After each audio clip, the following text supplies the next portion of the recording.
مسئولان شرکت برق توجیک بعد بیش از یک ماه لیمیت برق در سالهای آخر به طور بیش و بقدر شدید که این باره از گریبان پایتخت شهر دوشنبه نیز گرفته است، یک گروه بلاگرهای شناخته کشور و همچنین گروه از ژورنالیستان را به نیروگاه نورک واقع در جنوب و شرق تاجیکستان برده پایین رفتن سطح آب در آبانبار این نیروگاه را دلیل این بی‌برقی سخت در کشور عنوان کرد. از جمله بنا به گزارش خبرگزاری دولتی خاور، سرمهندس نیروگاه برقی آبی نورک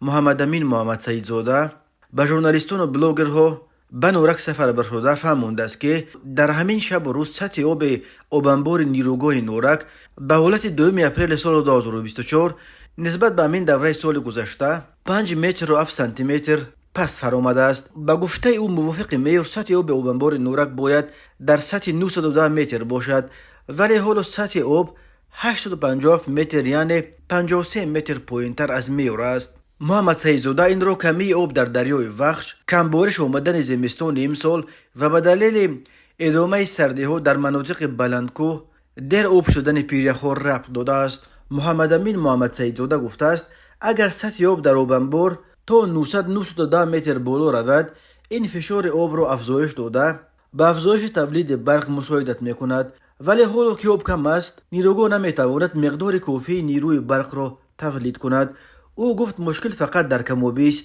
دیگر یگان مشکل فنی وجود ندارد و در حال وارد گردیدن آب کافی می تواند نیروی برق ضروری را استحصال کنند و به مردم بدهند. این سفر تشکیل شده بلاگر و ژورنالیستان اساساً رسانه‌های دولتی به نیروگاه نورک در حال صورت گرفت که در مناطق دیهات تاجیکستان از آخر ماه سپتامبر سال 2023 لیمیت شدید نیروی برق جاری گردیده. از نیمه دوم ماه فوریه سال 2024 این لیمیت قدم نامبارکش را به شهرهای بزرگ صنعتی و حتی به پایتخت شهر دوشنبه نیز گذاشت. ساکنان حالا شکایت دارند که حتی در ماه شریف رمضان در شبانه روز همگی چند ساعت برق میگیرند و خلاص. اما سفر بلاگران و ژورنالیستان به نورک یک سلسله سوالها را بی جواب نیز باقی گذاشت. از جمله منتقدان میپرسند که چرا بلاگرها و ژورنالیستان را در پایان ماه فوریه در روزهای اوج بی‌برقی به آنجا نبردند و نگفتند که در پایان ماه فوریه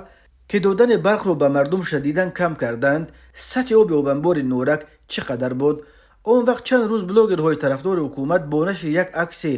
مفهوم درباره کدام صدمه در خط بلند شدت انتقال برق از نورک همچنین دلیل بی‌برقی حرف می‌زدند. در این باره هم که آیا ماه فوریه و مارت نیروگاه چقدر برق تولید کرد و چقدر آن به مردم و کارخانه‌های خود تاجیکستان داده شد و چقدرش به خارج فروخته شد، مسئولان برق تاجیک و نیروگاه نورک معلومات ارائه نکردند.